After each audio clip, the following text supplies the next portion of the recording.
Government کا مخبر اس کی آنکھ ہوتا ہے اور اپنی آنکھ کی حفاظت کرنا ہماری ذمہ داری ہے۔ متھرا اور تھانے دار سلام کر کے باہر نکلے تو ولیم کچھ دیر تک کرسی پر سر ٹکائے بیٹھا رہا۔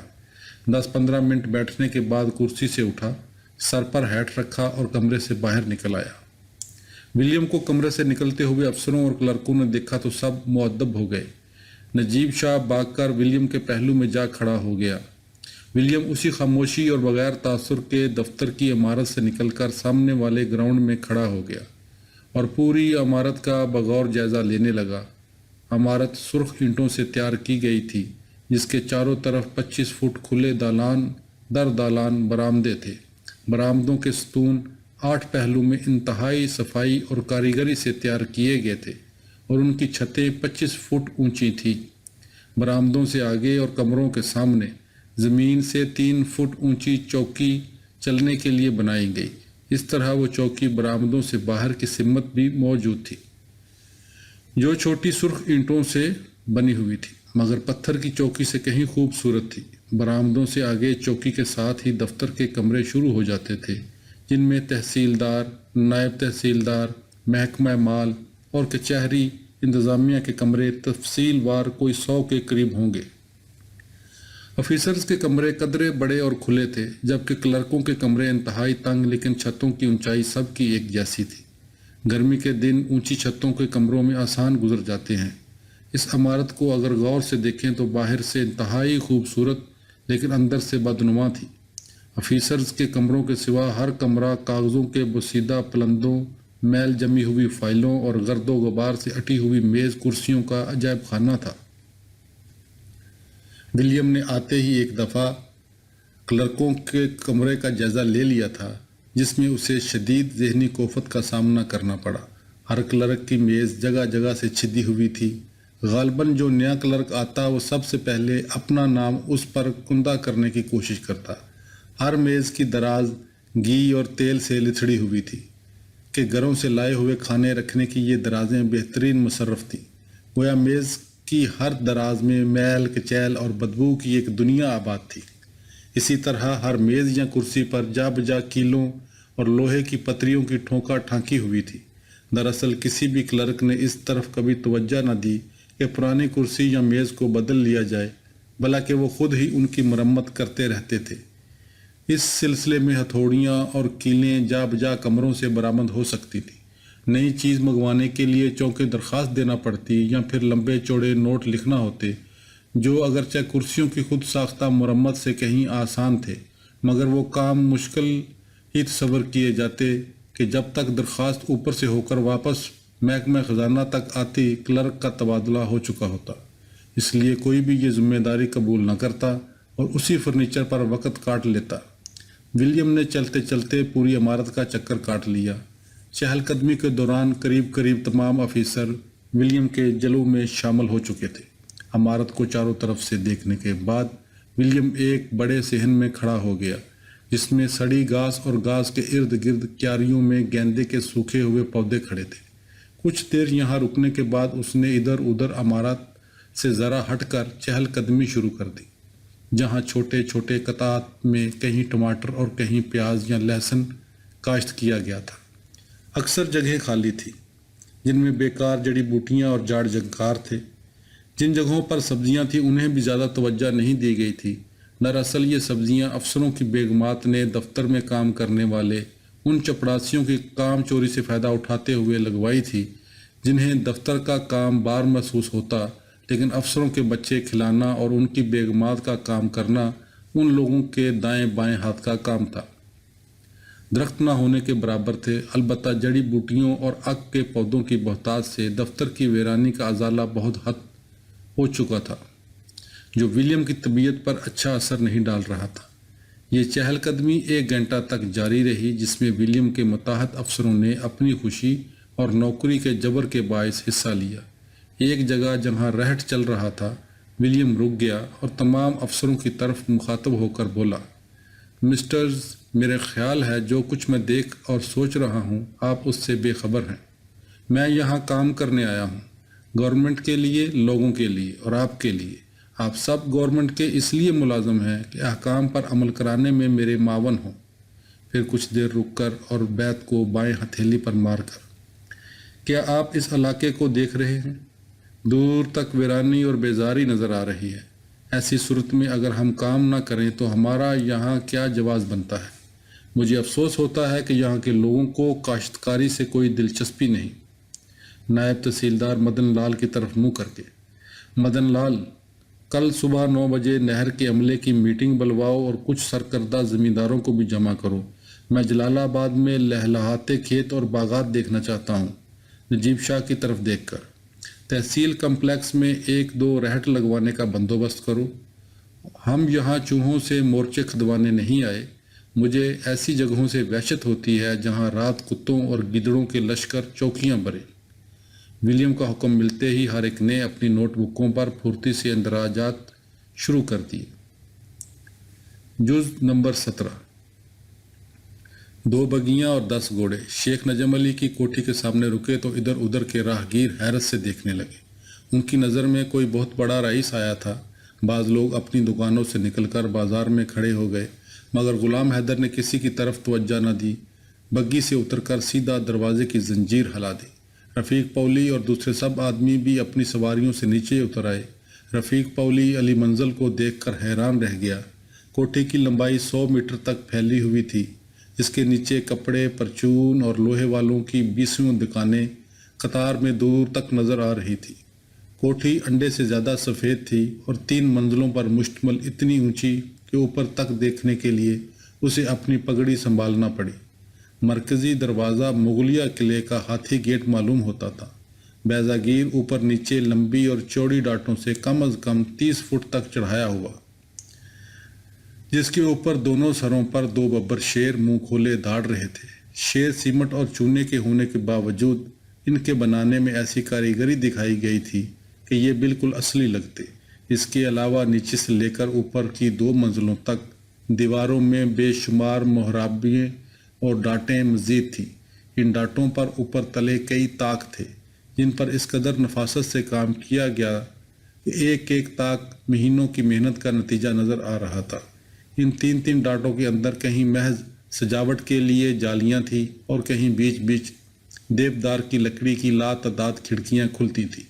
انہی کھڑکیوں، جالیوں اور الماریوں سے ہوا اور روشنی کوٹھی کے اندر جاتی۔ اس کے علاوہ پوری کوٹھی اوپر سے لے کر پاؤں کی اینٹوں تک سفید چونے اور ابرک میں نہلا دی گئی کہ دیکھنے والے کی آنکھیں سفید روشنی میں بہہ جاتی۔ یوں تو غلام حیدر کی حویلی بھی کم نہ تھی، مگر رفیق پولی نے سوچا کہ جتنی عمدہ اور شاندار یہ کوٹھی ہے اور جتنا کرایہ شیخ صاحب کو اس 1 ایکڑ سے ماہانہ آ جاتا ہوگا، اتنی تو شیر حیدر کے 2 گاؤں کی آمدنی بھی مشکل سے تھی۔ انہی خیالوں میں گم اسے پتہ ہی نہ چلا کہ کب وہ سب ایک بڑے ہال نما کمرے میں نرم چوڑی اور لمبی کرسیوں پر بیٹھ چکے تھے۔ بڑی بڑی لالٹینیں اور کانچ کے باری فانوس اونچی سفید چھت سے لٹکے ہوئے تھے۔ قدموں کے نیچے فرش پر بھی بڑی صاف اور لال رنگ کے پھول بوٹوں والی نرم دریاں بچھی تھیں جن کے اندر آدھا پاؤں گھس جاتا۔ رفیق پولی کوٹھی اور کمرے کی ہیبت میں ہی گم تھا۔ سوچ رہا تھا کہ غلام حیدر کا دوست بھی کتنے بڑے باپ کا بیٹا ہے۔ سچ ہے، بڑے پانیوں میں بڑی مچھلیاں۔ اس سے پہلے اس کی اتنے بڑے لوگوں سے نہ تو ملاقات ہوئی تھی اور نہ ہی ایسے اچھے گھر دیکھے تھے۔ شیر حیدر کے تو جتنے دوست یار تھے وہ صرف گاؤں اور دیہاتوں میں رہنے والے زمیندار تھے۔ ان کے گھروں سے تو شیر حیدر کی حویلی کئی درجے بہتر تھی۔ اس نے سوچا واپس جا کر وہ غلام حیدر سے بھی ایک اسی طرح کا بڑا سا کمرہ حویلی کے بیرونی احاطے میں بنوائے گا۔ غلام حیدر کے بڑے بڑے دوستوں کو بٹھانے کے لیے ڈنگ کی جگہ تو ہونی چاہیے۔ اب چاہے اس پر 1 گاؤں کی سال بھر کی آمدنی ہی کیوں نہ لگ جائے، وہ ایسا کمرہ تو غلام حیدر سے بنوا کر رہے گا۔ انہی سوچوں میں اسے بالکل نہیں اندازہ تھا کہ کون آ رہا ہے اور کون جا رہا ہے۔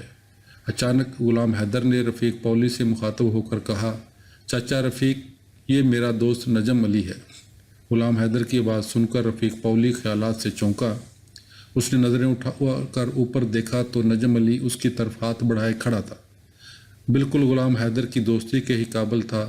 نجم علی کو دیکھ کر رفیق پولی تو خیالات کی دنیا سے باہر نکل آیا، مگر دوسرے لوگوں کی توجہ ڈرائنگ روم یا بڑے کمرے ہی پر مرکوز رہی۔ نجم نے سب کے ساتھ سلام دعا کے بعد ملازم سے کہا، صاحب کے بندوں کے لیے کھانا پانی کا بندوبست کرو، اور ایک طرف اشارہ کرتے ہوئے، یہ نہانے دھونے کا کمرہ ہے، سب منہ ہاتھ دھو لو۔ ان سے فارغ ہو کر نجم علی غلام حیدر کو دوسرے کمرے میں لے گیا اور بیٹھتے ہوئے بولا، خیر ہے غلام حیدر، لاہور سے کب آئے؟ آج فوجاں کس طرف چڑھی ہیں؟ یہ چھویاں ریفلاں کوئی مسئلہ ہو گیا ہے کیا؟ غلام حیدر نے مدھم آواز میں سر اوپر اٹھاتے ہوئے کہا، نجمے یار، اب تو شاید لاہور مکمل طور پر چھوڑنا پڑ جائے، ابا فوت ہو گیا۔ انا للہ، کب؟ نجم علی نے حیرت سے پوچھا۔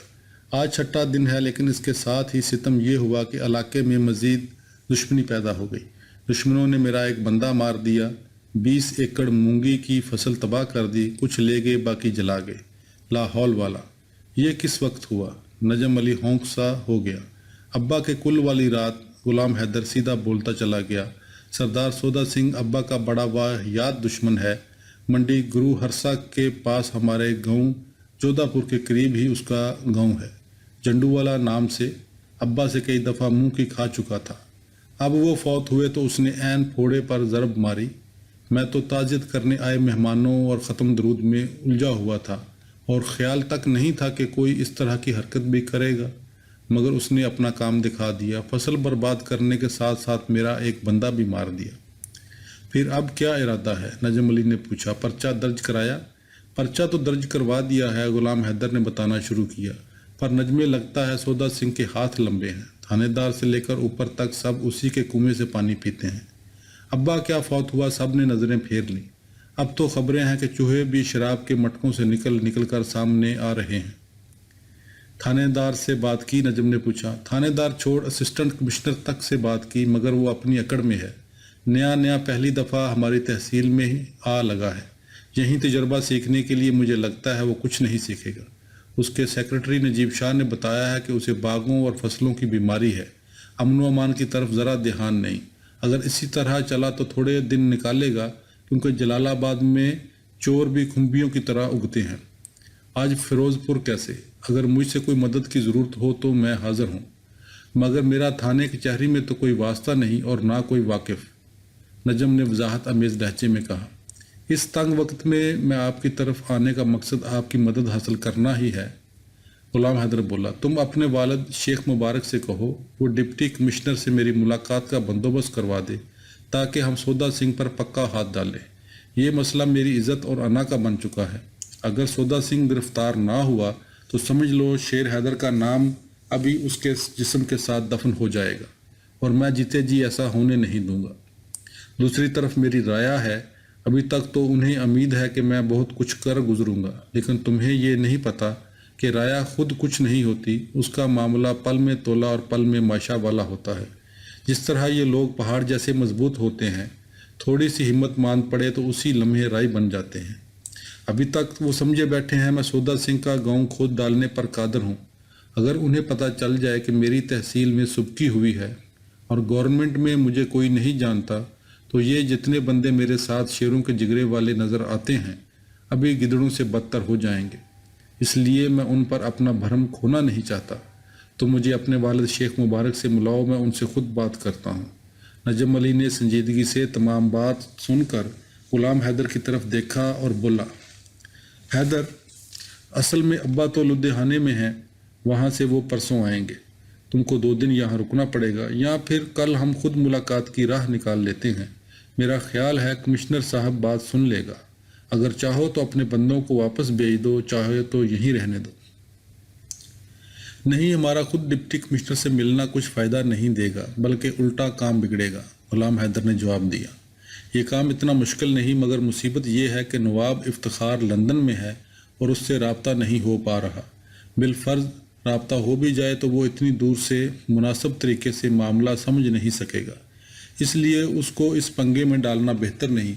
رہا اس کا باپ سر شاہ نواز، تو اس وقت وہ کشمیر میں گیا ہوا ہے، اس سے بھی رابطہ نہیں ہو سکتا، ویسے بھی ان سے اس کام کے لیے کہنا مناسب نہیں سمجھتا، ان نوابوں شوابوں سے کوئی بڑا کام لیں گے۔ میں چچا مبارک کا یہاں انتظار کر لیتا ہوں، لیکن ہاتھ سخت ڈالنا چاہتا ہوں۔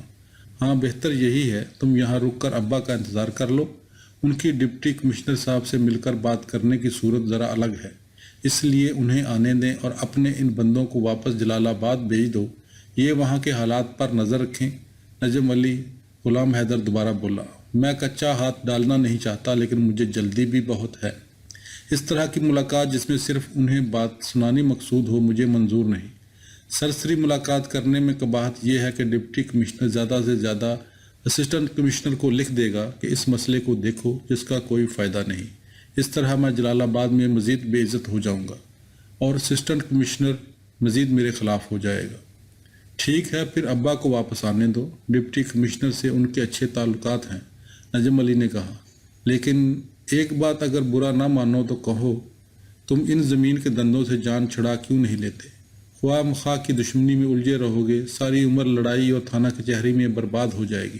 اپنی زمین کسی کو ٹھیکے پر دے کر آرام سے لاہور چلے جاؤ، یہاں بلا وجہ گنواروں میں پھنسے رہنا کوئی دانش مندی نہیں ہے۔ نجم علی، مجھے اس طرح کے مشورے کی فی الحال ضرورت نہیں، تم میرے بندوں کے سونے کا بندوبست کر دو، یہ بھی تھکے ہوئے ہیں، کل صبح میں انہیں واپس بھیج دوں گا، غلام حیدر نے غصے سے جواب دیا۔ ٹھیک ہے بھائی، ناراض نہ ہو، یہ کہہ کر نجم علی وہاں سے اٹھ کر باہر نکل گیا۔